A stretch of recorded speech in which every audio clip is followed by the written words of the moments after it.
Good morning, and thanks for having me. My name is Ryan Carney. I'm a professor of digital science in the Department of Integrative Biology at the University of South Florida. Today, I'll be talking about my team's work developing artificial intelligence-enabled citizen surveillance for invasive and vector mosquitoes. Specifically, this research is part of a 4-year National Science Foundation project. We're currently about 1/3 of the way into the grant, so the results I'll be presenting today primarily represent preliminary results of ongoing projects from our first year and a half of research. The primary aim of our grant is to leverage global citizen science observations across 3 platforms for the surveillance and control of mosquitoes and mosquito-borne diseases by developing and scaling freely available artificial intelligence software tools. Currently, we utilize such citizen science observations for generating and validating mosquito habitat maps, the latter involving Aedes aegypti in the Tampa Bay area of Florida. Second, for the detection of invasive species, such as Aedes scapularis in the US and Anopheles stephensi in Africa. And finally, cultivating and utilizing research-grade citizen science observations of target species as image datasets for training our AI algorithms. Simply put, this involves using hundreds to thousands of images of mosquitoes for which the species is known to train convolutional neural network algorithms to identify mosquito species, sex, and other traits in both larval and adult stages. Here, this would involve a species-level classification. Think of it as facial recognition technology for mosquito identification. However, such algorithms are often a black box, meaning we get the results, but without really knowing how the algorithm arrived at the result. Therefore, we employ 2 techniques to help us understand anatomically what the machine learning is picking up. The first technique for such explainable AI is called Class Activation Maps, or CAMs, developed at MIT in 2016. You can think of this as a heat map which highlights in warm colors the weighting of the pixels that are most used by the classification algorithm. This is useful for validating, at the bottom right for example, that the classification of images as including barbell are indeed based on the specific pixels of the target object, the barbells themselves. Here are some results from our initial work on this, published in 2020. A student is demonstrating one of our smartphone-based app prototypes, trained to identify 9 species of mosquitoes across 3 genera. He takes a photo of a mosquito, in this case a known Anopheles crucians, with his smartphone. And while our current software provides instantaneous results, this older prototype took about 30 seconds to process. The results will include 2 things, a species classification and a CAM, showing a heat map of the pixels used in said classification. In this case, validating that the algorithm utilized the pixels of the mosquitoes themselves. Interestingly, we also discovered that the classification accuracies corresponded to the evolutionary distance on the mosquito phylogeny, suggesting surprisingly that the evolutionary distance serves as a proxy for morphological disparity, which is reflected in the algorithm results. In other words, within Anopheles, stephensi is the most basal and yields the highest accuracy.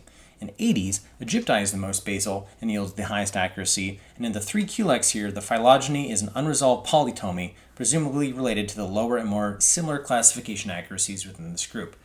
Our previous prototype is finished processing, and we see correct classification of Anopheles crucians with 98% confidence, along with a heat map validating use of the mosquito pixels in the image. Now, in addition to validation, CAMs can also provide anatomical insights. This is a paper we currently have in review where we trained and applied our classification algorithms to identify various bees and bee mimics, so artificial intelligence versus natural selection. Using CAMs, we see that the algorithm correctly identifies the first 2 scarabs as bee mimics and not actual bees, on the basis of the thorax and elytron, respectively. The third image, however, fooled the algorithm into thinking that the image was of a bee, and we can see that this was due to the bee-like pattern on both elytra.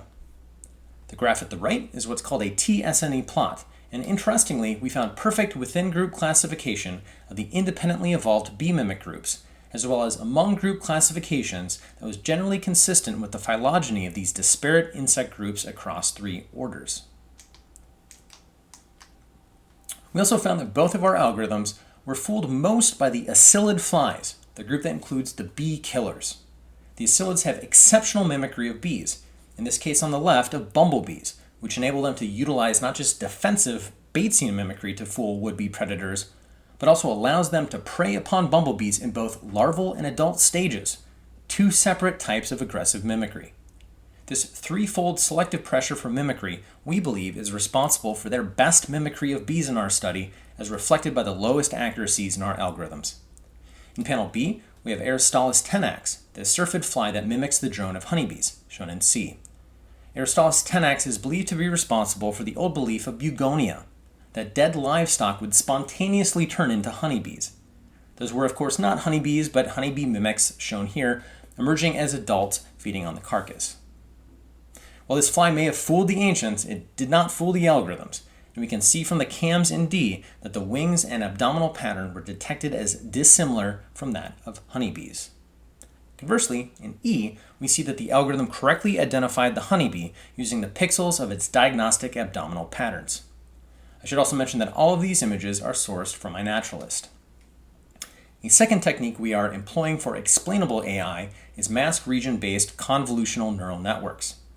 Here, we train the algorithms to localize various regions of the insect's anatomy using bounding boxes, and then extract the pixels that make up each anatomical component. This is something we called anatomically informed deep learning. Here, a citizen science photo of an unknown mosquito can be processed, and each anatomical component detected via bounding box, and then the respective pixels segmented. For each of these components, the classification algorithm is run, with different rules emerging for each. For example, in the thorax, it picks up the lyre shape of Egypti or the stripe in elbow pictus. So again, anatomically informed deep learning. This is used to enhance our understanding anatomically and to provide more accurate species classification results. Here we can see correctly classified Aedes aegypti and Anopheles crucians, along with the masks of the thorax, wings, and abdomen. While we initially developed these algorithms for mosquitoes, the techniques can also be applied to other insects, such as the bees shown here. Okay, so now what? Well, we were inspired by our Mosquito Alert colleagues' success story in leveraging their citizen science platform to detect invasive mosquitoes such as this Aedes japonicus in Spain. And so our overarching goal is to connect such citizen science data with our artificial intelligence tools. And for that, we first needed to amass image data for training and validation. So, last year we launched a social media and citizen science campaign targeting 3 species. First was Aedes aegypti in Florida to validate a habitat model developed as part of an undergraduate honors project. Second, we targeted the vector Aedes vittatus, which was recently introduced to the Caribbean. Given that we required many images to train our algorithm to recognize this species, we were provided citizen science photos from confirmed vittatus from the Mosquito Alert team. This species had yet to be observed on the iNaturalist platform, and so we also solicited images of this species via our iNaturalist project linked through mosquitoai.org. We also provided info on the diagnostic 3 pairs of spots on the thorax in our wanted poster. We also targeted the vector Aedes scapularis, which was recently introduced into Florida. It is well adapted to man-made environments, and this floodwater mosquito has even been known to produce high enough densities to actually kill cattle. Here you can see the geographic region and current metrics from our iNaturalist campaign, approximately 6,000 observations across 113 species. And notably, this generated the 2 first ever iNaturalist observations of Aedes vittatus, which was very exciting. Here, these research-grade observations helped us expand our training data set. One nice feature of iNaturalist is that you can subscribe to individual species or regions. So, each morning I get an alert updating me on new observations of Aedes aegypti, for example. Furthermore, through the platform's social component of tagging, one of our project's super user contributors used my handle and commented on some new Aedes scapularis observations as well. In fact, through our project, this contributor helped ID the first 2 iNaturalist observations of Aedes scapularis in the United States. Interestingly, these were within 2 weeks and 20 miles of each other, and we actually just got a 3rd observation in this same county. I thanked him and the citizen scientist who made the initial observation and communicated the scientific utility of the finding, to which he responded, "This is honestly hilarious. I thought I'd just identify the mosquito biting me, and it turns out to be rare."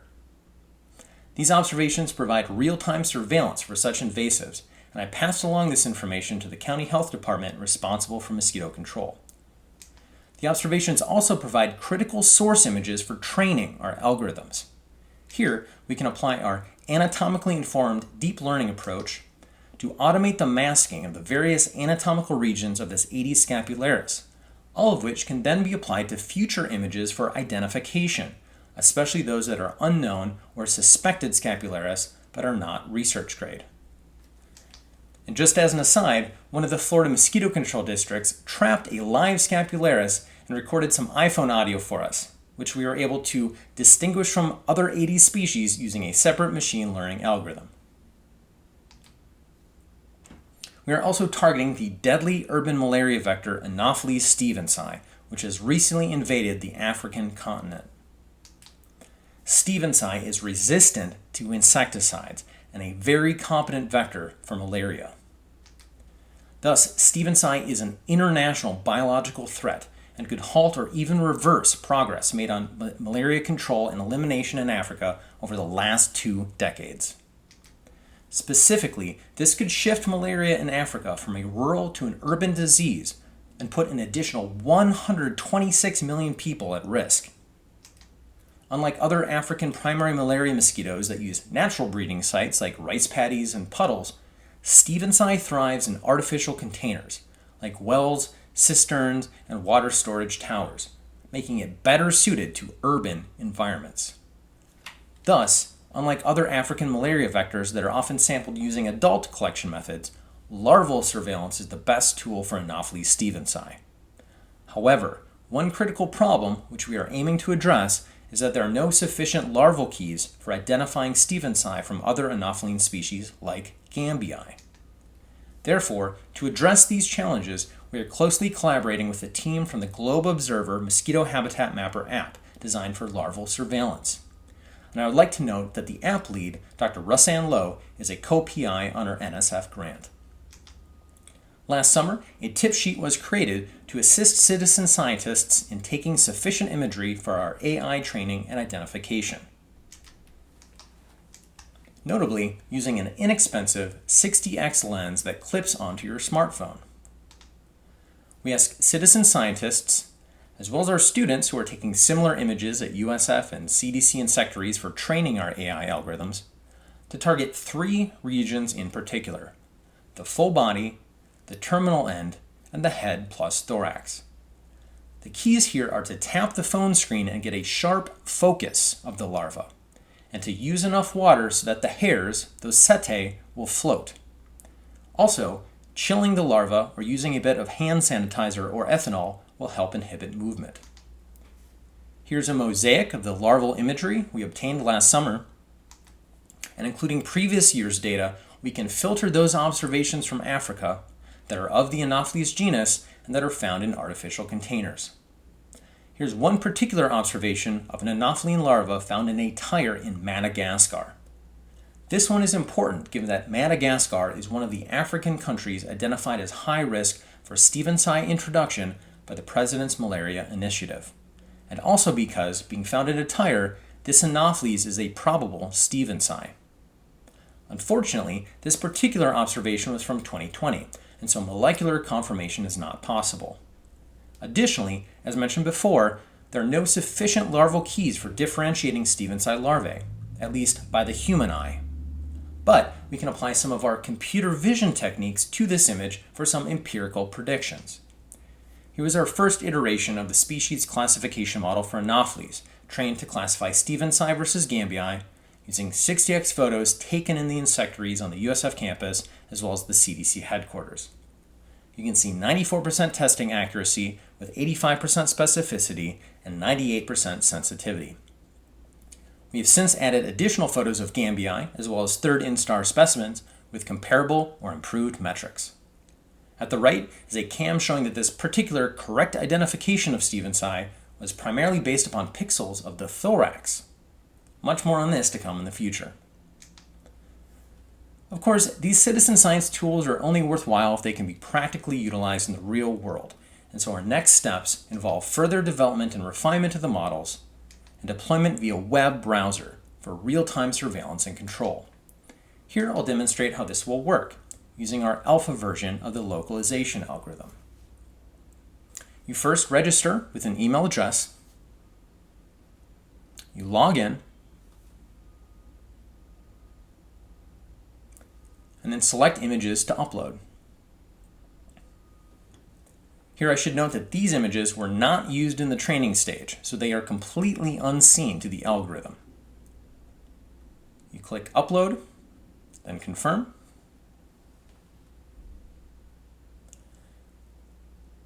And then click Localize and view the results.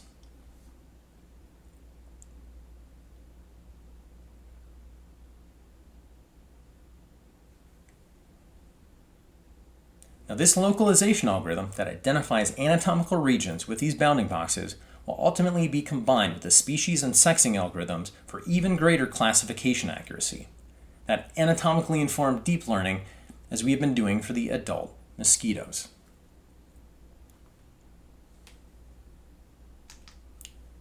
Here are some of the other AI tools that we have in the pipeline. Classification of adult and larval mosquitoes to species, principally targeting Anopheles stephensi, as well as adult gonotrophic stage, larval sexing, and the larval localization. Currently, our URL points to that localization tool in case you'd like to upload your own larval photo or one from the internet to try this out yourself in the meantime. We are also working on identifying larvae to instar with the purpose of informing larviciding decisions, evaluating residual efficacy, and utility in bioassays, and also ultimately combining this with the species and sexing algorithms here as well. Here, for example, is one of those AI models trained to classify whether an adult mosquito is fed, fully fed, semi-gravid, or gravid.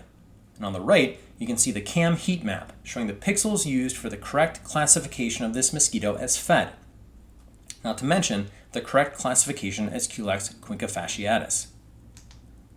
Over the past year, we have also been developing a unified GIS interface, a global mosquito observations dashboard, or GMOD, that harmonizes the disparate data across the various citizen science platforms to the Open Geospatial Consortium standards, thus enabling a single, one-stop shop for integrating citizen science observations of mosquitoes worldwide. Zooming in, of course, here's the Netherlands. You can see data from the various platforms visible here. And here we can filter the mosquito alert observations to just those of Aedes albopictus, for example. And then view or download the observation imagery itself. One future aim will be integrating many more filters, such as by country or artificial containers, as well as adding new features. So please let me know if there are any filters or features that you would like to see added to this dashboard in the future. Zooming into Africa here, we can also pull up larval imagery from the Globe Mosquito Habitat Mapper as well. By supplying these inexpensive 60x lenses, we have sent 200 of these to Ethiopia, for example, and leveraging existing communities such as citizen scientists, scout groups, and schools, we can scale such surveillance efforts and ultimately integrate our AI tools for real-time identification of target species. As a real-world example of this, take our aforementioned tire larva from Madagascar. We ran the citizen scientist photo through our algorithms, which classified it as a male stephensi. This is quite exciting because if this is indeed stephensi, it would be the very first evidence of this invasive species in Madagascar. Given this very recent finding, the CDC has just now deployed personnel to the site of this original citizen scientist observation to see if any stephensi are found nearby.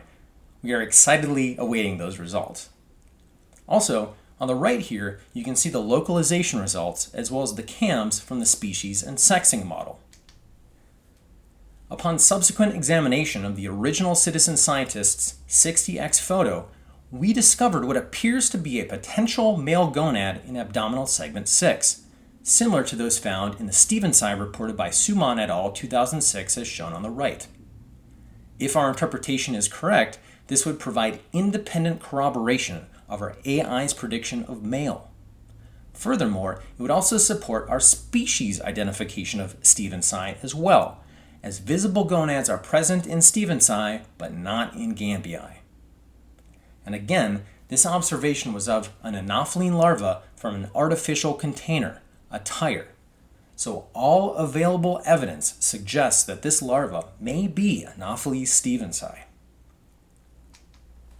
Very quickly, we have also produced some other digital tools in various stages of development involving other stages of the mosquito and disease transmission cycle.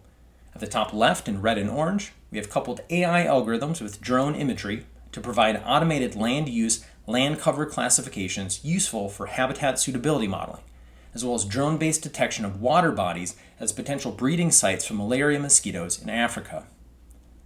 In yellow, we have another AI tool which can count the number of mosquito eggs in smartphone photos, useful for mosquito control personnel. The potential exists for expanding this in the future to identify the eggs to genus.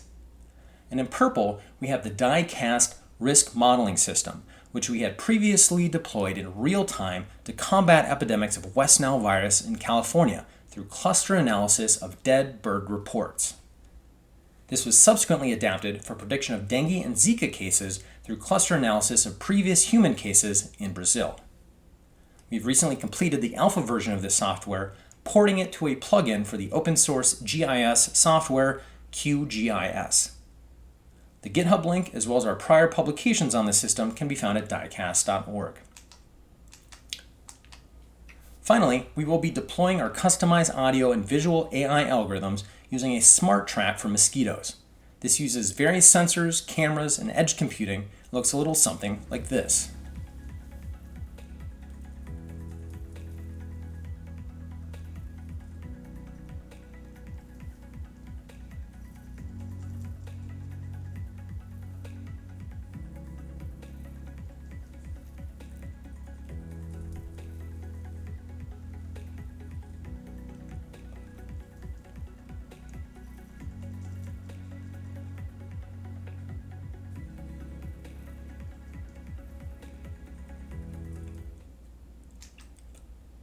Looking forward, for the remaining 2/3 of our grant, we will be 1. Scaling up citizen science efforts on all 3 platforms, 2. Further leveraging these disparate citizen science data through our unified GIS dashboard for interoperability, and 3.